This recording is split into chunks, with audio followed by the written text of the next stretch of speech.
At the moment that person rose into the sky, he sadly discovered that he was thrown to the left side of the cruise ship by Charlie, and the ship in which he came was on the right side of the cruise ship. Moreover, Charlie's hand was so powerful that he threw him for more than 10 meters in one fell swoop. The whole person fell directly into the cold water with a huge parabola.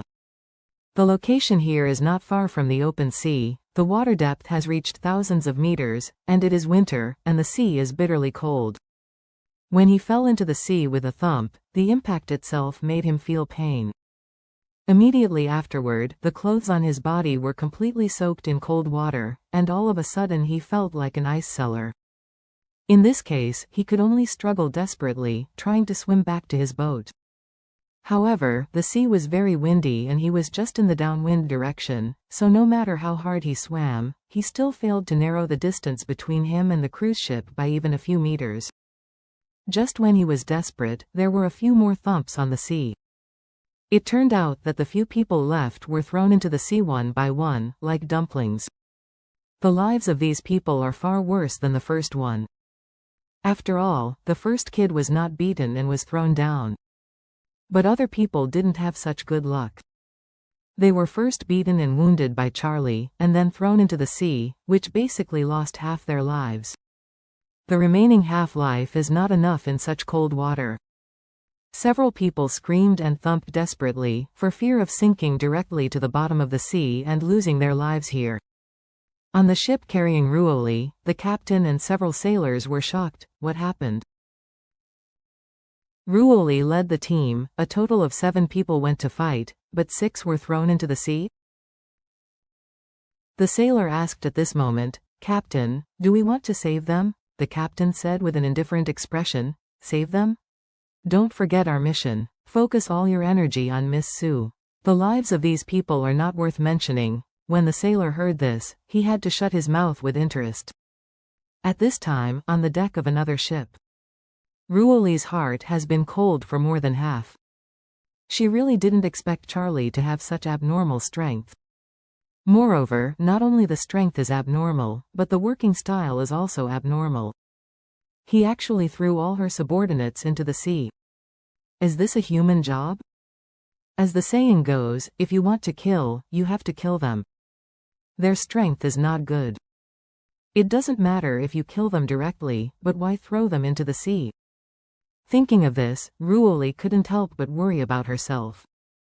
In this way, she was probably not Charlie's opponent. If she was thrown into the sea later, wouldn't it be a shame?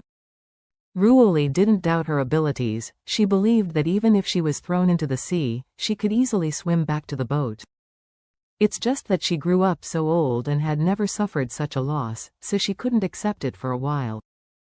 At this moment, Charlie had already thrown all the 6 young men into the sea, clapped his hands, and said with a look of contempt, "Is the Sioux family's dog so capable? If the Sioux family's strength is so poor, then I think it should almost give up the seat of the first family." When Ruoli heard this, she was immediately furious. The thing she can't stand most is that someone dares to be disrespectful to the Sioux family. Although she was still an unrecognized illegitimate daughter, she felt that the blood of the Sioux family was flowing in her bones.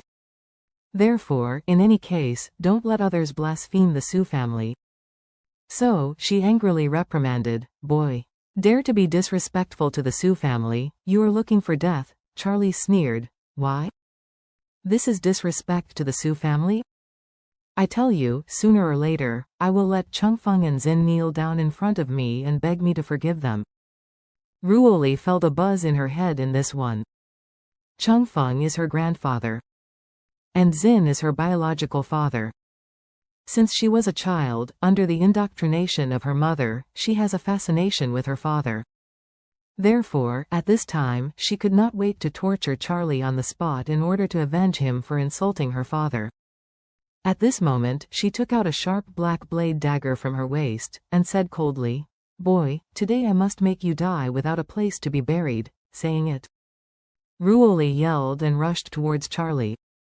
This time, she no longer wanted to analyze in her heart, between Charlie and herself, who is strong and who is weak, who wins and who loses. She has been dazzled by anger. She just wants to take advantage of Charlie early and defend the dignity of her father and the Sue family. However, Charlie is something she can handle. Seeing her holding a dagger and rushing forward, Charlie stood still and waited for her. The closer Ruoli is to Charlie, the faster the speed. She has gathered all her internal energy on her right arm, and with the sharp blade of titanium alloy in her hand, even if it is a car, he can be cut off by her, not to mention a flesh and blood body. Moreover, she knew very well in her heart that the more internal energy she gathered, the greater the potential energy of this knife. And the faster you run, the greater the inertia of your body. Adding the two together, the strength of this blow would be difficult for the gods to resist. Therefore, at this moment, she was ready to kill Charlie with one blow. But, the moment she rushed to him, a sudden change suddenly appeared. Charlie did not step back, nor did he dodge, but directly stretched out a hand, and easily grasped Ruoli's wrist.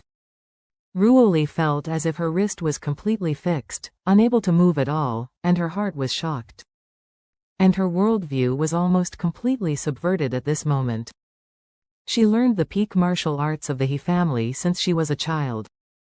When she was 18 years old, she was already the strongest among the younger generation of the He family. Moreover, in the entire He family, her strength is second only to several elders including Grandpa. Her mother, Roma, is not Ruoli's opponent because of the loss of an arm. This shows that her strength is by no means comparable to ordinary people. At this time, she was extremely horrified, and said in her heart, "I just made such a full blow. Even if the strongest grandpa of the He family is here, it is impossible to resist it so easily. Grandpa must at least go all out to fight my strength, for this blow is completely removed. But, my full blow, in front of this guy, is like a child's play. This guy just moved his hands and completely resolved my thunderous offensive and brought the whole offensive to an abrupt end. This. How capable is he?" Ruoli knew that the overall strength of her attack was not weaker than the bullet that came out of the chamber. Charlie stretched out his hand to block all her attacks. It was equivalent to stretched out his hand to pinch the bullet that came from a rapid shot. Therefore, Ruoli stretched out inwardly and exclaimed, This is simply not something a human can do. What magical powers does this man in front of me have?" Rarely in her heart, she became flustered, and blurted out, "You? Who are you?" "Me?" Charlie smiled indifferently. "Say a word without blowing or pretending. I am someone you and your entire Sue family can't afford to offend."